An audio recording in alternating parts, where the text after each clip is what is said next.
السلام علیکم عزیز طلباء و طالبات. ہم لوگ شبلی کے متعلق پڑھ رہے تھے. اردو زبان و ادب میں مختلف نقاد نے اپنے ادبی خدمات پیش کیے ہیں. ہر ایک کا اپنا مقام ہے. ہر ایک نے خاطر خواہ علم و ادب میں اپنی خدمات سے اضافہ کیا ہے. جب تنقید کی بات آتی ہے تو اردو تنقید میں سب سے پہلے جس شخص کا نام آتا ہے وہ ہے الطاف حسین حالی. ہم نے اس سے قبل حالی کو پڑھا. حالی کا شمار اردو کے اولین نقادوں میں ہوتا ہے اور ان کی جو کتاب تھی مقدمہ شعر و شاعری وہ بھی اردو کی پہلی تنقیدی کتاب تصور کی جاتی ہے. حالی ہی کے ہم اثر شبلی ہیں. ہم اثر ایک زمانے کے. یہ وہ زمانہ تھا 1857 کے بعد کا جو وقفہ تھا وہ انتہائی پریشان کن زمانہ رہا ہے، بالخصوص مسلمانوں کے لیے، مسلم تہذیب کے لیے، مسلم معاشی حالت کے لیے، مسلم سیاست کے لیے. 800 سالہ جو سفر تھا اسلامی حکومت کا وہ اس کا اختتام ہو چکا تھا، اور اس کے بعد اس ملک میں انگریز آئے اور انگریزوں نے اقتدار کو سنبھالا. اب ظاہری بات ہے اقتدار کا منتقل ہونا کچھ آسان سا کام نہیں تھا. وہ آئے اور یہ دے دیے ایسا نہیں ہوتا، بلکہ دو حکومتوں کے درمیان جنگیں ہوتی ہیں اور اس کے اثرات انسانی زندگی پر نمایاں ہوتے ہیں. ویسا ہی ہوا. 1857 کے بعد جب انگریز مکمل طور پر اس ملک میں قابض ہو گئے تو اس کے سب سے زیادہ منفی اثرات مسلم طبقے پر پڑے. نہ صرف معاشی اعتبار سے مسلمان دیگر اور لوگوں سے پچھڑ گئے، بلکہ اس ملک میں سیاسی، سماجی اور تعلیمی اعتبار سے بھی مسلمانوں کا شمار پسماندہ طبقات میں ہونے لگا.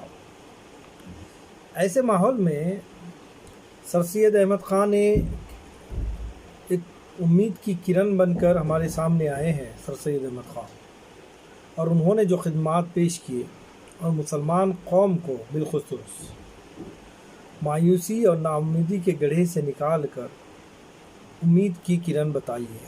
انہوں نے سمجھایا کہ دیکھو، وقت کے ساتھ ساتھ ہمیں جدید تعلیم کی ضرورت ہے، اور تعلیم ہی ایک ایسا واحد ذریعہ ہے جس کو حاصل کر ہم ترقی یافتہ قوموں کے شانہ بشانہ چل سکتے ہیں. اس کام کو لے کر چلنا، جدید تعلیم سے قوم کو روشناس کرانا، یہ آسان بات نہیں تھی، لیکن قابل تعریف ہیں وہ لوگ جنہوں نے اس خدمات کو انجام دی. بہت سارے مشکلات، مصائب نہ صرف حکومت کی جانب سے، انگریز حکومت کی جانب سے، بلکہ خود کی قوم کی جانب سے بھی انہیں برداشت کرنا پڑا، کیونکہ لوگ جدید تعلیم کی مخالفت کرتے ہیں. یہ جو کارواں تھا سر سید احمد خان کا، اس کارواں میں جو اہم شخصیات تھی ان میں ایک شبلی بھی تھے. شبلی بحیثیت نقاد، بحیثیت شاعر، بحیثیت مورخ، بحیثیت سوانح ایک بہت بڑی شخصیت کے طور پر ہمارے سامنے ہے. علامہ شبلی کی پیدائش اس سے پہلے میں کہہ چکا ہوں 1857 کو اعظم گڑھ کے ایک گاؤں بندول جیراج پور میں ہوئی تھی، اور آپ کے والد کا نام شیخ حبیب اللہ تھا. شبلی نے سر سید کے ساتھ اور سر سید سے ہٹ کر بھی قوم کی بہت زیادہ خدمات کی ہیں. انہوں نے بحیثیت سوانح نگاری میں المامون، سیرت النعمان الغزالی، سوانح مولانا روم اور سیرت النبی صلی اللہ علیہ وسلم جیسی مورکۃ العرا کتابیں لکھی. مذہبی کتابوں میں علم الکلام اور الکلام جیسے رسالے لکھے. بحیثیت شاعر انہوں نے ایک قصیدہ جو عطیہ فیضی کی مداح میں لکھا، وہ بھی ان کی یادگار ہے۔ انہوں نے سر سید کی سوانح بھی لکھی اور ان کی خدمات کا اعتراف بھی کیا۔ صبح امید ان کی مشہور مثنوی رہی ہے۔ تو یہ تمام پہلوؤں سے ان کی شخصیت قوم کے لیے ایک انمول رتن ثابت ہوئی ہے۔ اب جب ہم بحیثیت نقاد شبلی کو دیکھتے ہیں تو پتہ چلتا ہے کہ ان کے جو تنقیدی افکار ہیں، تنقیدی نظریات ہیں، تنقیدی تصورات ہیں، وہ کسی ایک کتاب میں محدود نہیں ہیں۔ لیکن جب ان کی لکھی ہوئی شعر العجم جو کئی جلدوں پر منحصر ہے، اس میں جو چوتھی جلد ہے، اس کتاب میں شبلی کے ہمیں تنقیدی تصورات اور ان کے وضع کردہ اصول واضح طور پر مل جاتے ہیں۔ جب ہم اس کتاب کو پڑھتے ہیں شعر العجم کو، تو اس کی چوتھی جلد میں خاص طور پر شبلی کے کیا تصورات تھے تنقید سے متعلق، انہوں نے کیا اصول و ضوابط طے کیے ہیں، یہ ہمیں پتہ چل جاتا ہے۔ اگرچہ کتاب بنیادی طور پر فارسی گو شعراء کی تاریخ ہے، لیکن جب اس کی چوتھی جلد کے ابتدائی حصے میں خاص طور سے شاعری کی حیت، شاعری کا مقصد، شاعری کی اہمیت و افادیت، شاعری اور سماج کا رشتہ، شعر کے لوازمات، شعر کی اثر پذیری اور شعر اور غیر شعر کے امتیازات جیسے مضامین پر مدلل بحث کی گئی ہے اس کتاب میں۔ جب تنقید کا نام آتا ہے ادبی اعتبار سے، تو ہم دیکھتے ہیں کہ اردو ادب میں سب سے پہلے شاعری پر ہی تنقید کی گئی۔ مقدمہ شعر و شاعری اردو کی پہلی تنقیدی کتاب ہے۔ جب ہم اس کا مطالعہ کرتے ہیں تو حال ہی کے جو نظریات تھے وہ شاعری سے متعلق ہی تھے۔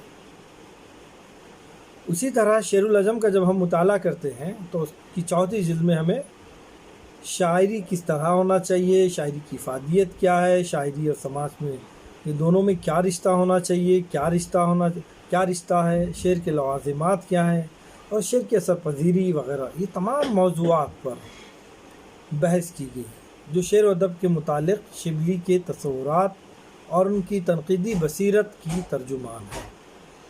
یہ پڑھنے کے بعد ہمیں پتہ چلتا ہے کہ شبلی نہ صرف شاعر ہے، نہ صرف سوانح ہے، نہ صرف مورخ ہیں، بلکہ وہ ایک بہترین نقاد بھی ہیں۔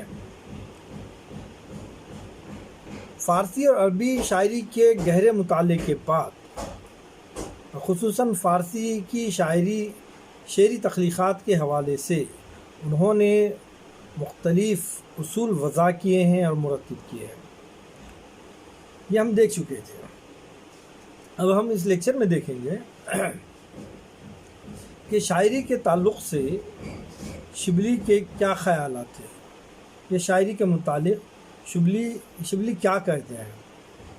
شعر العجم صفحہ نمبر 2 پہ وہ کہتے ہیں کہ جب اس پر سے مراد انسان پر کوئی قومی جذبہ طاری ہوتا ہے تو بے ساختہ اس کے زبان سے موضوع الفاظ نکلتے ہیں، اسی کا نام شعر ہے۔ یعنی شعر کہنے کے لیے سوچ، فکر کو ترتیب دینا، خیالات کو ترتیب دینا ضروری نہیں ہے، بلکہ کسی جذبے کے تحت جو بے ساختہ زبان سے الفاظ نکل جاتے ہیں، بقول شبلی اسی کا نام شعر ہے۔ اور ایک جگہ کہتے ہیں وہ افسانہ، اب افسانے کے متعلق ہے ان کا کہنا، افسانہ اسی حد تک افسانہ ہے جہاں تک اس میں خارجی واقعات اور زندگی کی تصویر ہوتی ہے۔ جہاں سے اندرونی جذبات اور احساسات شروع ہوتے ہیں، وہاں شاعری کی حد آ جاتی ہے۔ اور ایک جگہ کہتے ہیں شاعری ایک قسم کی واقعہ نگاری ہے۔ ایک طرح جو ہے واقعات کو پیش کرنا ہی جو ہے شاعری ہے، یعنی شاعر خارجی واقعات اور زندگی کی تصویر کھینچتا ہے۔ دیکھیے آپ لوگ یہ ہو سکا تو نوٹ بھی کر لیجئے، میں دوبارہ سر نو کہتا ہوں ایک ایک جملہ ان کا جو شاعری سے متعلق ہے، اور یہی ان کی ادبی تنقیدی سرمایہ کہلایا جا سکتا ہے۔ شاعری کے متعلق شبلی کہتے ہیں کہ جب انسان پر کوئی قومی جذبہ طاری ہوتا ہے تو بے ساختہ اس کی زبان سے موضوع الفاظ نکلتے ہیں اور اسی کا نام شعر ہے۔ شاعری ایک قسم کی واقعہ نگاری ہے، یعنی شاعر خارجی واقعات اور زندگی کی تصویر کھینچتا ہے، لیکن ان اشیاء کی سادہ خط و خال کی تصویر نہیں کھینچتا، یعنی جیسا دیکھا بالکل اس کو اسی انداز سے ہی پیش نہیں کرتا، بلکہ ان میں قوت تخیل کا رنگ بھرتا ہے۔ قوت تخیل کسی چیز کو دیکھنا، پھر سوچنا اور اپنی ذہانت سے اپنی سوچ اور فکر سے ایک رنگ بھرنا، یہ شاعر کا کام ہوتا ہے تاکہ وہ مؤثر بن جائے جو کچھ بھی واقعہ وہ پیش کر رہا ہے۔ پھر ایک جگہ کہتے ہیں اصل شاعری وہی ہے جس کو سامعین سے کچھ غرض نہ ہو، یعنی بے ساختہ اپنی خیالات کا اظہار کر رہا ہے شاعر۔ اس کے لیے ضروری نہیں ہے کہ سامعین کی واہ واہ ملے یا پھر اس کو ناپسند کیا جائے، اس کو کوئی غرض نہیں ہوتی۔ جو لوگ بتکلف شاعر بنتے ہیں ان کا بھی فرض ہے کہ ان کے انداز کلام سے یہ مطلق نہ پائے جائے کہ وہ سامعین کو مخاطب کرنا چاہتے ہیں۔ سامعین کو مخاطب کرنا چاہتے ہیں تب ہوتا یہ ہے کہ ایک سوچ، ایک فکر ذہن میں آتی ہے، اور بقول شبلی کے بے ساختہ الفاظ زبان پر آنے کے لیے سوچ و فکر ہونا ضروری نہیں ہے۔ شاعر اپنے نفس کی بجائے دوسروں سے خطاب کرتا ہے، دوسروں کے جذبات کو ابھارنا چاہتا ہے۔ جو کچھ کہنا چاہتا ہے اپنے لیے نہیں دوسروں کے لیے کہتا ہے تو شاعر نہیں خطیب ہے۔ یعنی ایسی شاعری جو لوگوں کی نصیحت کے لیے کی جائے، لوگوں کے نفس کی اصلاح کے لیے کیا جائے، اس کے جذبات کو ابھارنے کے لیے کیا جائے، ایسی شاعری شبلی کے پاس شاعری نہیں بلکہ خطابت ہے۔ اب یہ تمام جملے میں نے آپ کے سامنے تقریباً 5 جملے جو ہے شبلی کے پڑھے ہیں، جس میں شبلی نے اپنے خیالات کو کہ شاعری کس طرح ہونا چاہیے ان سے متعلق میں نے آپ کے سامنے بتایا ہے۔ ان تمام باتوں سے اتفاق ہو یہ ضروری نہیں ہے، اختلاف ممکن ہے۔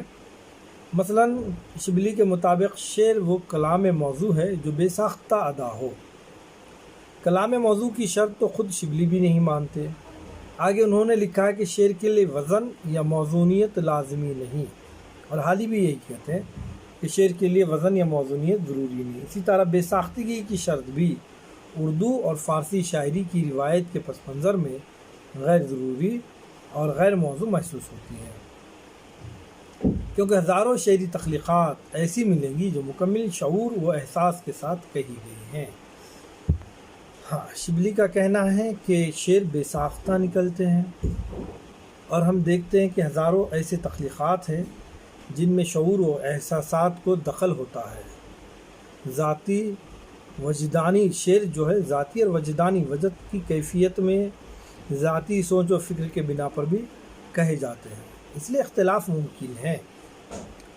اس لیے ان کے نزدیک شاعری دراصل خارجی واقعات کی نہیں، داخلی احساسات کی تصویر کشی سے عبارت ہے۔ ظاہری بات ہے، داخلی فکر اور سوچ سے ہی بے ساختہ الفاظ آتے ہیں، خارجی فکر سے پھر جو ہے اس میں جو ہے شعور کا دخل ہوتا ہے۔ یہ داخلی احساسات بھی یقیناً خارجی واقعات یا خارجی حقائق رہنمت ہوا کرتے ہیں۔ انہوں نے ایک اہم بات یہ بھی کہی ہے کہ شاعری اپنے لیے کی جاتی ہے، سامع کے لیے یا سامع کے جذبات بھڑکانے کے لیے نہیں۔ مطلب یہ ہوا کہ سامع کا خیال وہی لوگ کرتے ہیں جو شاعری سے کسی مقصد یا کسی پیغام کی ترویج کا کام لینا چاہتے ہیں۔ یہاں پر اختلاف ہو سکتا ہے۔ کیا اختلاف؟ وہ یہ تسلیم کرتے ہیں کہ شاعری سے بے شک یہ بات مشتعل ہوتے ہیں، لیکن جذبات مشتعل کرنے کے لیے شاعری نہیں کی جاتی، مقصد یہی نہیں ہوتا شاعری کا۔ شبلی کی نظر میں وہ حضرات جو شاعری سے جذبات بھڑکانے کا یعنی منتقل کرنے کا کام لینا چاہتے ہیں وہ خطیب ہیں، شاعر نہیں۔ اب خلاصہ جو ہے میں اس کو ایک 4 سینٹنس میں بیان کر دیتا ہوں۔ شبلی کے نظریات شاعری سے متعلق کیا ہیں؟ شاعری ایک ذوقی وجدانی شے ہے۔ شاعری محض خارجی حقائق کا بیان نہیں بلکہ داخلی احساسات کی مدد سے ایک نئی حقیقت کا اظہار ہے۔ لہذا شاعری اپنے داخلی احساسات کی ترجمانی کے لیے یعنی اپنے لیے کی جاتی ہے، سامع کے جذبات کو بھڑکانے کے لیے نہیں۔ شاعری سے جذبات بھڑکانے کے کام لینے والے دراصل کسی مقصد کے لیے شاعری کو استعمال کرنا چاہتے ہیں، وہ خطیب ہوتے ہیں، شاعر نہیں۔ شبلی نے یہ جو اصول ہیں، یہ اصول فارسی اور عربی شاعری کے مطالعے سے اخذ کیے ہیں، اور ہم لوگ شعر العجم کے حوالے سے شبلی کا تصور شعر اور ان کے تنقیدی تصورات آسانی سے اخذ کر لیتے ہیں۔ تو یہ تھے نظریات شاعری سے متعلق شبلی کے، جن کو ہم شعر العجم کی 4 جلد میں بھی آسانی سے پڑھ سکتے ہیں۔ اب اردو تنقید کے دیگر جو اہم نقاد ہیں کلیم الدین احمد، انشاءاللہ تعالی عزیز ان کو دوسرے ویڈیو میں پڑھیں گے۔ آج کے لیے اتنا کافی ہے، بہت بہت شکریہ، اللہ حافظ۔